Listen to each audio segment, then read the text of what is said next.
Start your business for the freedom of time. Now you're tired of the hustle and grind. There's gotta be a better way. It's time to listen to Chill and Prosper. Welcome to Chill and Prosper. You're ready to chill and prosper with Denise Duffield-Thomas.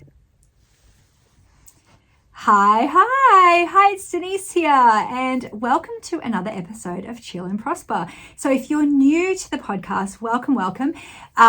It's really designed to be my space where I can share things that are going on in my life, but also share tips around money mindset and business and marketing, and to make your life easier, a little bit more chill, a little bit more stress-free, and for us all to, grow and prosper. That's really chill and prosper. Let's get on with today's episode. It's one of those Ask Me Anything episodes where people have emailed in their questions, and let's just get straight into the questions. So the first one comes from Leanne Michelle, Leanne Michelle, who is a coach. And I have the perfect answer to this one. So she said, I would love some money maker comments, like quick comebacks I can use when I'm faced with other people's money blocks in conversation. I've often wished I could find the words to say for my own benefit so I can stand in solidarity more often with money. Okay, this is wonderful. So if you're in Money Bootcamp, we have this technique that we talk about a lot called bean dipping. Okay, and this is when we are faced with an awkward comment or an awkward conversation where we want to change the subject. Okay, I want to teach that one first because it's not always our responsibility to, give someone a lesson or solve their problem. Sometimes we actually just want to change the subject and not take it on. Okay, so this is such a great technique.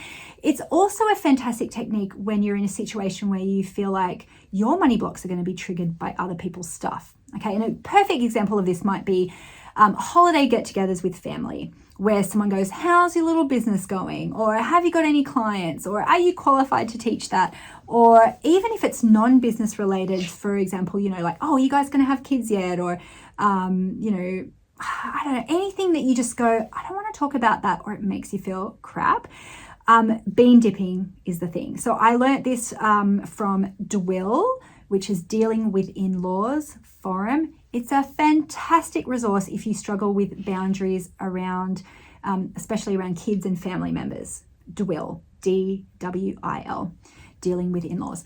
And they always teach really great, little things you can just say. But bean dipping is this thing of, if you're at a party and someone's like, how's your little business? You can go, oh, it's great, thanks. Have you tried the bean dip? Have you tried the bean dip? Now, obviously, we're not going to have bean dip with us at everything. The bean dip is the metaphor. It is a very easy way to shift the conversation to something else, okay? And so it could be, great, thanks. How was your holiday? Great, thanks. How were the kids? Great, thanks. How's your health? Because we do not have to answer questions about anything that we don't want to. We don't have to give everyone all the details of our life. And there's something happens that when you start a business, especially, that people feel entitled to ask very inappropriate questions, like how much money we're making, for example. And would you ever ask someone how much their salary is? You probably wouldn't. And this also goes, again, as I said, for non-business things. If someone always comments about your weight or your kid's weight or something like that, you just go, F off. You can just be like, yep, great. Or you can be like, oh, that's an interesting question, isn't it? Why do you ask? That's also a form of bean dipping. But it's just turning the conversation around. Now, that's for if you do not want, right? And so it is a quick comeback. Oh, great, thanks. Have you tried the bean dip? Great, thanks. How's your holiday? I think weather, holiday, how are the kids? Always easy things, pushing it back to them. And really, the energetic lesson is you don't have to have leaky energy. People aren't entitled to your energy. Okay, there's that. Now, other side around money, right? It totally depends on your relationship with people. Because I remember being in this community one time and everyone was always trying to coach each other. And it was really awkward and I hated it. And someone would be like, may I offer some coaching? And I'd be like, sure. And so you don't always have to go into this situation either, right? But in some situations you can. So if I'm speaking at a conference or talking to someone at a conference and they say something, and I do feel like there's an opportunity, to impart some wisdom. A really great example, if someone says, oh, if I make money or if I get that job, you can say, no, when? And they go, oh, you're right. And it's like, it's a bit cheeky sometimes, but it's a really kind way to redirect and go, no, when you get it, when you get that new job or when you are a millionaire. And I think we can role model this ourselves in just the way we speak about things. That can be a really great one to shift it. But also, like, if someone's always being really negative about money and you are in a coaching situation, you can literally call them on and say, hey, I notice that you always talk about money in this way. Have you tried talking about it in this way? Or here's a book, listen to Denise's podcast or listen to Denise's book. I find that a lot of people find my resources through that way of their coach saying, hey, it sounds like you've got some money mindset stuff. Why don't you read this book? And I actually got a text from someone recently, and she's a very successful woman. She had a friend who was constantly complaining about money. And she said, oh my God, I'm sick of listening to you. Read this book. And she came back and went, yes, really, really helped. Thank you. So that can be a really helpful thing too, of just going, hey, if you want to work on this issue, do it. But here is another good witty comeback too, is you're not responsible for changing for changing anything. And you can just say, hey, that's really hard. That really sucks. I know it sounds so stupid, but it's like, sometimes we take on other people's things and they're not willing to listen and they're not ready to hear the lesson. You can just empathize and say, hey, that sounds really hard. That really sucks.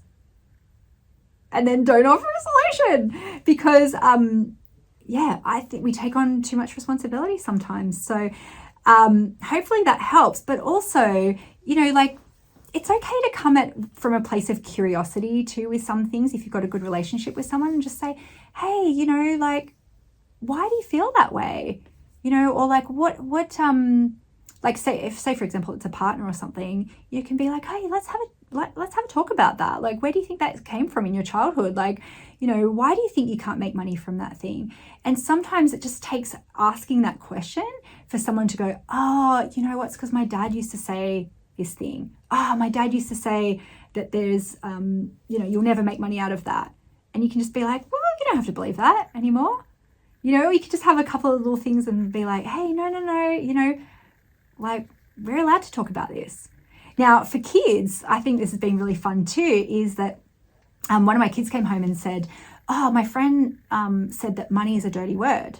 And I was like, what do you mean? She goes, well, we were talking about money, and she said, oh, my mum said we're not allowed to talk about money. It's a dirty word. And I said, well, how do you feel about that? And she goes, well, I don't think it is. But I could see her little face going, I don't think it is, but maybe we're wrong. And I just said, well, in our family, we're allowed to talk about money. That's okay. We're allowed to, say it's not a dirty word. And so I find that those lessons are actually far and few between, where I actually sit down and have that conversation. Most of the time, the stuff that they're now talking about money, I'm like, how did they even hear me say that?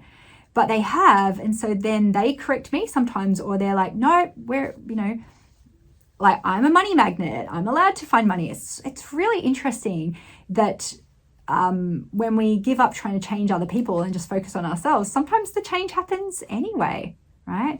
So hopefully that helps. So bean dipping, changing the subject, little corrections, oh, no, not when, not if, when, or using humor and just being like, hey, no, you don't say that about yourself.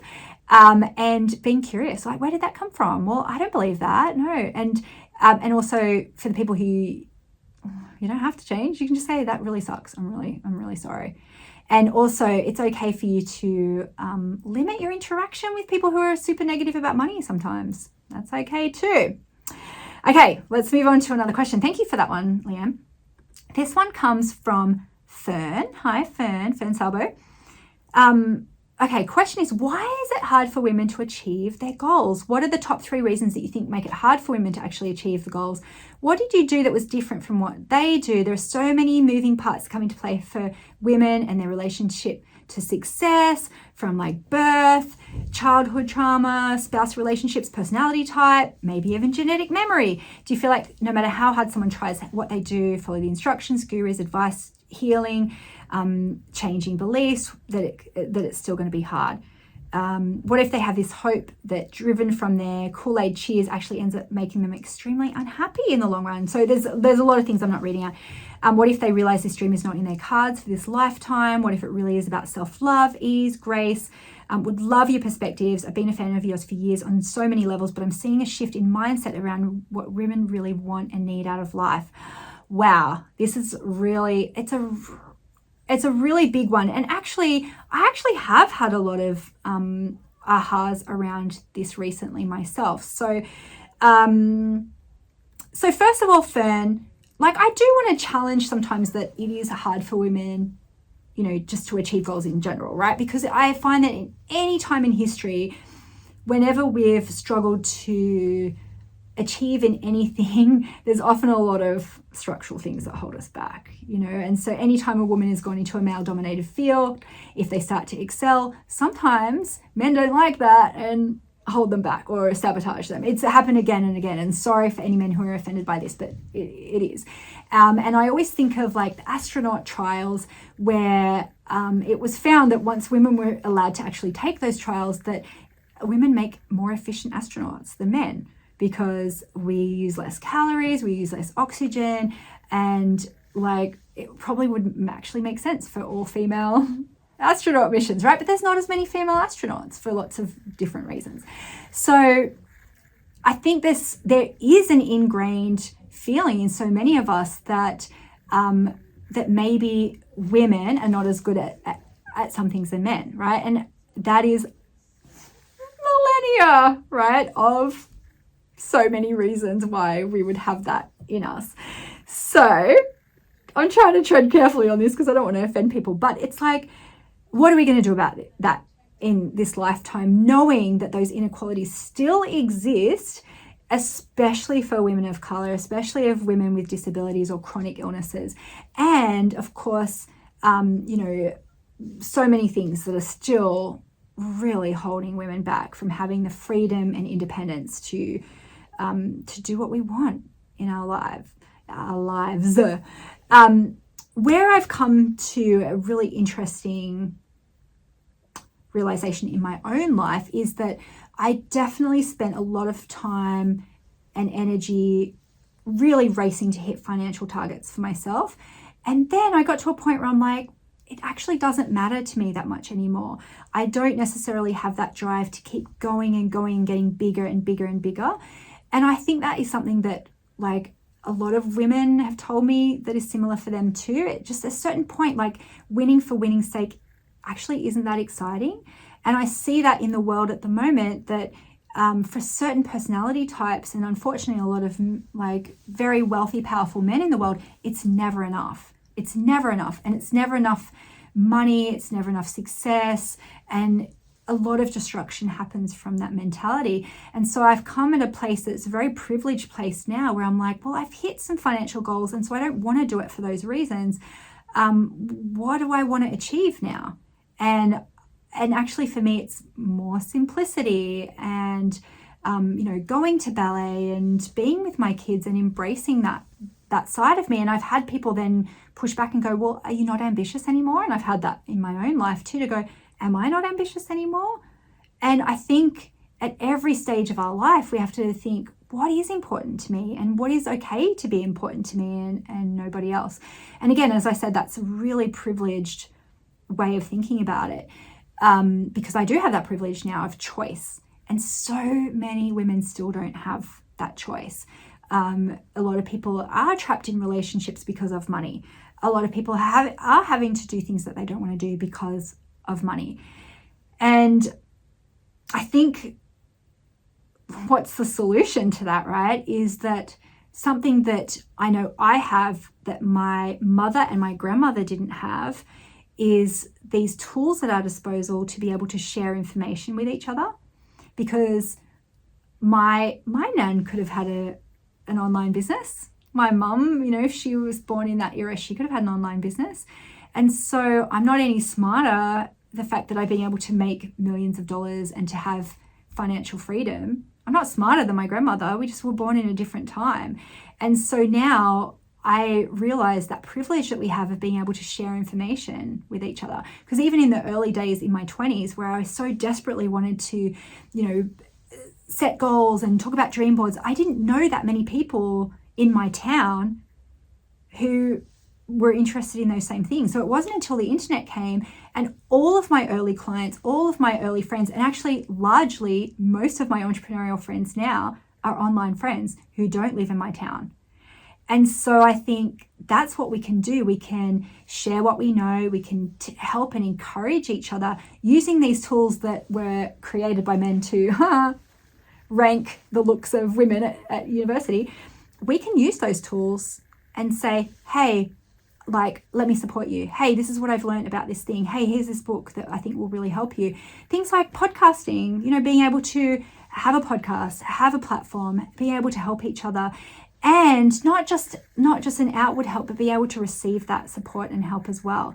And to be able to say, hey, is anyone else dealing with this situation? And I've got text threads with other entrepreneurs, some of I've never met in real life.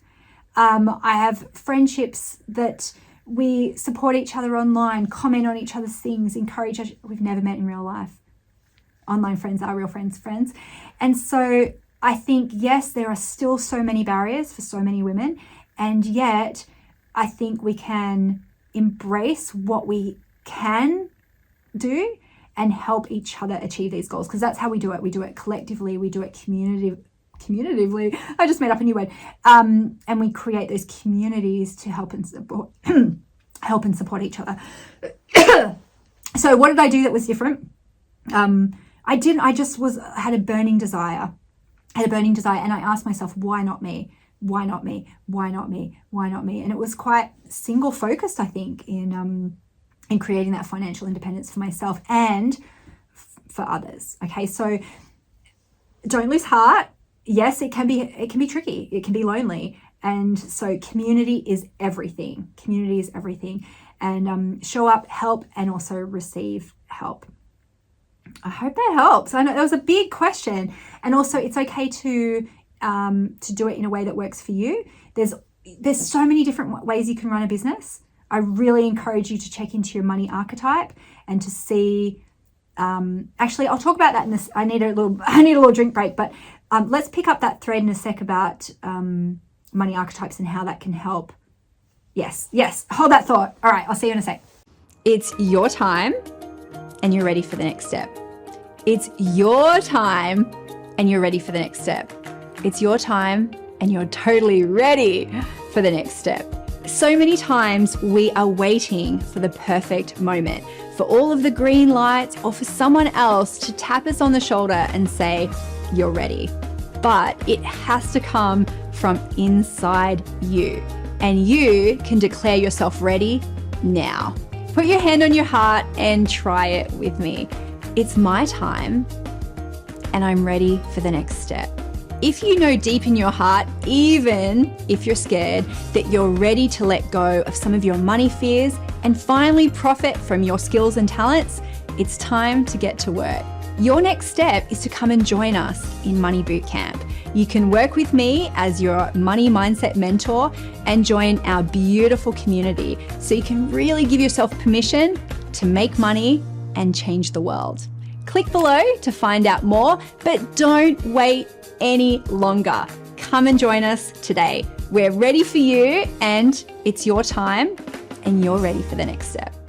Okay, welcome back. So in the first part of this episode, there was this really, really long question from Fern. And I love the nuances and layers of this question of why can it be hard for women to achieve their goals? And, you could be doing all of the work. And that's what I see in that question too. She's like, I feel like, Fern, you're doing all of the work that you're being told to do. You're kind of looking at childhood trauma and relationships and personality types and genetic memory, and you're listening to gurus and doing all the things. And it's like, why is it still so hard? And it is hard because we're humans, right? And we sometimes think if everyone else is not okay, then it doesn't count that we're okay. So there's that part sometimes too. And there's perfectionism that comes in of thinking I've got to do it properly all the time. I've got to do it right. I've got to be perfect all the time. And if I have moments of self-doubt or imposter syndrome, that means that all that stuff doesn't work. And that's absolutely not true. I think when we can have that self-love and compassion that I'm a human, I make mistakes, I matter, my feelings matter, I don't have to be perfect, then we can have that compassion that we give to other people and we can move forward incrementally. Now, I did talk about that thing about personality types. This is really key, okay? So I'm qualified in sacred money archetypes to teach that, and I have a course about money archetypes, and this is a real game changer because one of the first couple of lessons, I call it the Maslow's hierarchy of needs, right? And to realize that each of the 8 different money archetypes has a very different hierarchy of needs. And the problem comes when we judge ourselves on what someone else needs. Okay, so I'll give you a perfect example of this. So in the traditional Maslow's hierarchy of needs, the first one is safety and security. This is like base chakra stuff. Like, what do I need to survive? Okay, and you might think, well, that's the same for everyone. You need food, you need shelter, you need oxygen, you need all this kind of stuff, right? And that's the base level of humanity. But actually, there are nuances within this. If you were to look at all of the different money archetypes and say, what do you need to, like, just basic needs? So an accumulator or a maverick. So an accumulator is someone who they can be very frugal. Mavericks can be very like mavericky, right? And so sometimes you see people with those personalities, they do not need security necessarily. They don't need a lot. Sorry, that's a completely different thing. They don't need a lot to survive. So yes, an accumulator needs security. They need financial security, but they could live on nothing. And sometimes they pride themselves on how little they can live on. And same with mavericks. Mavericks will be like, I don't care. Like, I can live in a palace. I can live in a hovel. Like, whatever. It's all an adventure to me. Whereas an accumulator could be like, watch how little I can live on. And so their base level of security is very different, let's say, a celebrity archetype. So a celebrity is someone who loves the finer things in life. And so they might need to feel secure a completely different standard of living. They might feel like a diva, like a princess, because they need, nice sheets, or they need a good pillow. And without that, they do not feel like they can survive. Okay. And it might sound very superficial, but it can be very different for everybody. And then as you go up the hierarchy of needs, you think like, what are the next ones? Could be like community, for example, right? So if you're a connector, community is everything for you. It is the oxygen you breathe. You need to be around people, or you need interconnections. Whereas for me as a ruler, I'm a lone wolf, right? And I've got a bit of that maverick too. I don't need other people so much.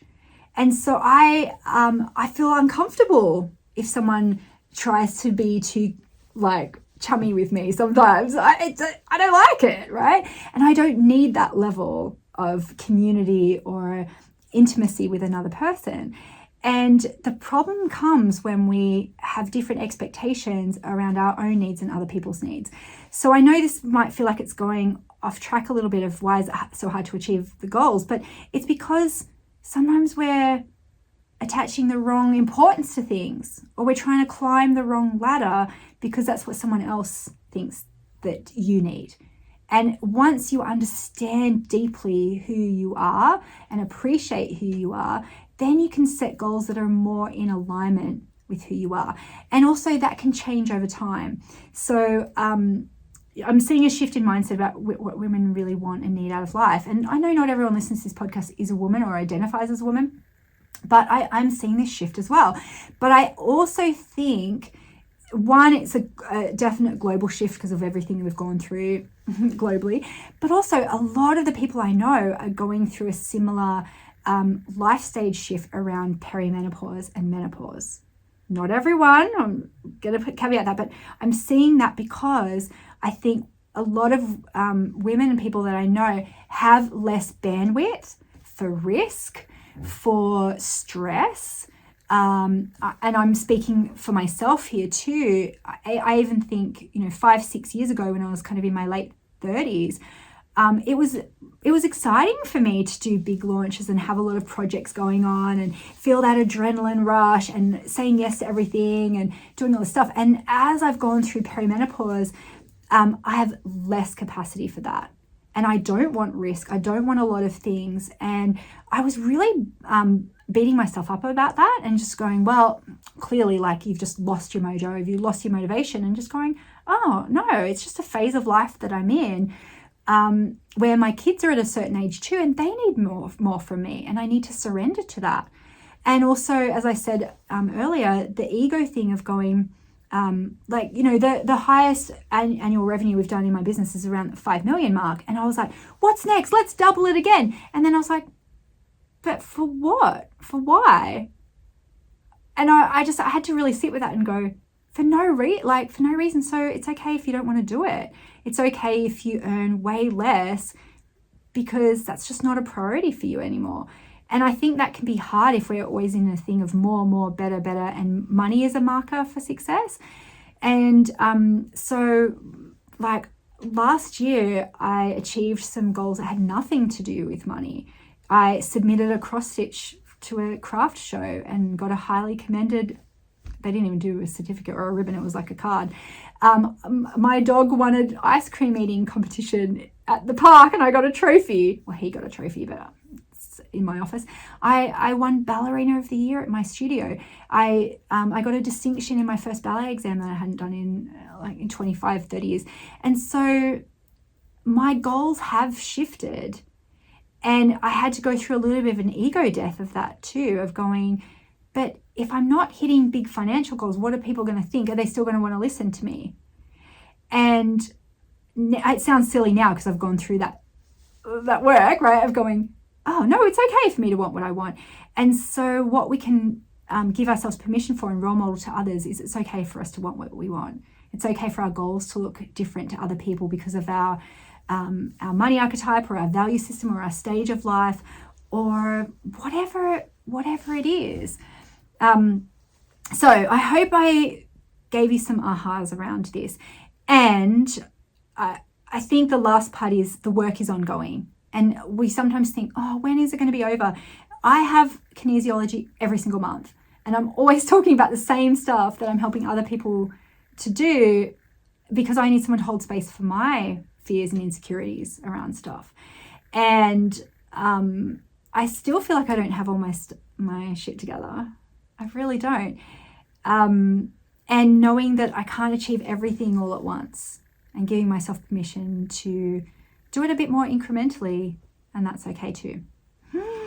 Okay, that was big. Okay, let me answer just one more question on that. So thank you for that really interesting question, Fern.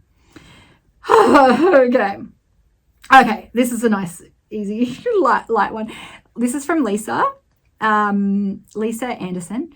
And she said, I would love if Denise could answer how she uses affirmations in her daily life. Yes, I can do this one. So I'm a huge fan of using affirmations.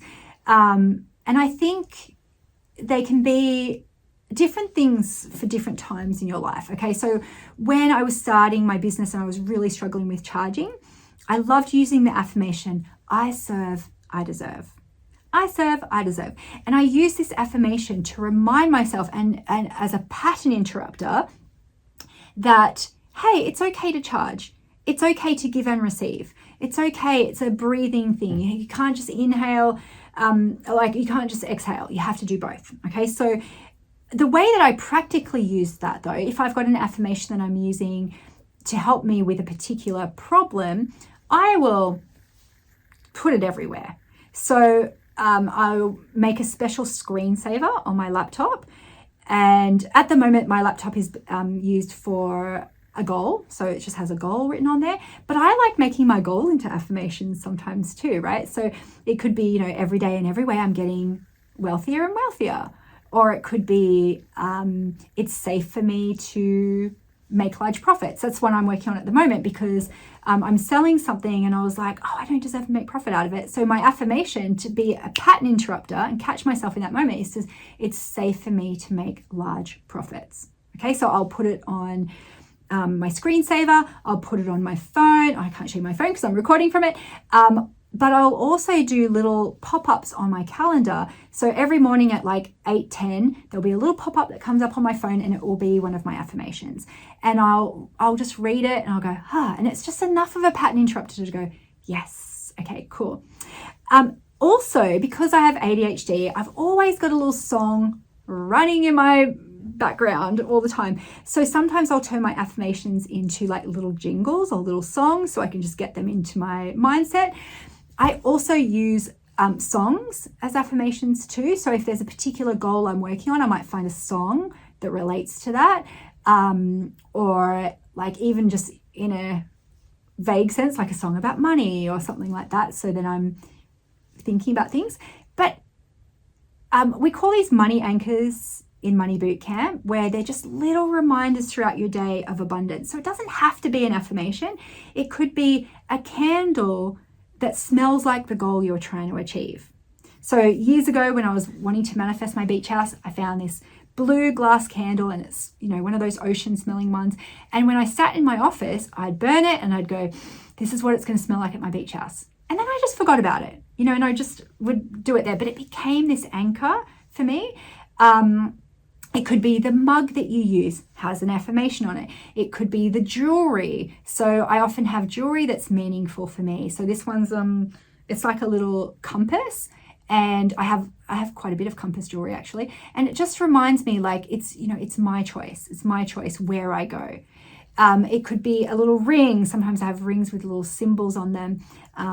It could be visual things in your house. You could have, you could write on your mirror with whiteboard erasable pen, and it could be a little affirmation there. You could have little affirmation cards that you just stick up in different places. When I've been in phases of my life where I've been really actively trying to manifest something, I will put them everywhere. I've put stuff on my ceiling. So it's the first thing I saw when I woke up, like a piece of paper with my goal written on it. I made it my password, so I had to type it in a million times. I framed little goal things, put them by my bed. I put little post-its on the inside of my cabinets. And so don't just think in one term of like, oh, I've got to write it down once a day and that's it. Try and find all of those anchors all throughout your day. When you get in your car, what are you listening to? Are you listening to something that's reminding you of your goal? What are you reading? All of those things activate you and to help you remember what you're playing for. And on the flip side of that, everything that's not that is crowding out all of those good vibes. So you don't have to be pure in your mindset every single minute of every day, because it's hard to do that. What you can do is just try and crowd out some of the bad stuff with some good stuff. And listening to this podcast is a really great example of that. So put it everywhere, sprinkle it around, like confetti and glitter. And a glitter is a really good metaphor for that actually, is that, when you bring in a little bit of glitter in your house, it ends up on everything. And so be really mindful about what you're bringing into your world. In every layer of your life. So you can go through your day and think, where can I put a little reminder or a little anchor? What's a little bit of physical or mental or emotional real estate that I can just add in something really cool into that? And you think of your senses, so smell, what are you seeing? What are you hearing? What are you touching? And it could be just like, oh, this is my rich jacket. Like this jacket's got little money buttons on it. So it is a little bit of an anchor, I love that question, because I think sometimes too, Lisa, we forget to go back to basics. We think, oh, there's some real advanced strategies out there, and it's not. Like, when's the last time you did a dream board? What are you reading at the moment? What are you listening to? All of those things are affirmations, because we're just affirming what we want to believe. We're just affirming that. So I serve, I deserve is one of my favorite affirmations. And let me just take a quick break and I'll tell you some of my other ones that really helped me after this final break. Okay. So I have done the Money Boot Camp, and I love this. Oh gosh, there's so many things I could share, but one of the things I loved is the incremental upgrades and the idea that you're like, you start slow with the upgrades and it feels like it's going really slowly, and then all of a sudden it'll just be massive. And I just went, oh, okay, well, all right, let me do it. So the first thing I did was I got sunglasses, which I had a really beautiful pair of sunglasses like 8 years ago. And then one day I sat on them and I was like, that's it. Like, you're never getting any good sunglasses again. You don't deserve it because you just sat on this, and that's it. You're too responsible for it. So then I always had these crappy sunglasses, but I love sunglasses. So I got these sunglasses and I got 2 pairs. And actually the less expensive pair was an Anchor that I started having, because they're like rose gold and they just like make me feel like hot and like I got my shit together. And I've got this selfie of myself where every time I'm feeling a bit like wobbly, I'll look at that and be like, yeah, okay. So, I upgraded that and like just did the course, and then literally within probably six to 12 months at the very most, I think it was less than that, we bought the apartment next door. We have done an entire renovation of the whole place within a year, and it was like it started so small and then it just went like these massive opportunities came up that would never have been there before. So that's been incredible, and really just also like as a female, it never occurred to me that it's not a common thing to be like not only a breadwinner, but like running a company. And I was just like, oh, this is just what you do. And then just realizing there are so many things that you face that are not only you, like whether it be the tax thing or whether it be, oh, I can't make more money than like the male figures in my family, and like, just doing all that work to like see what's in the way, the negative consequences, has made a really big difference with that. So yeah.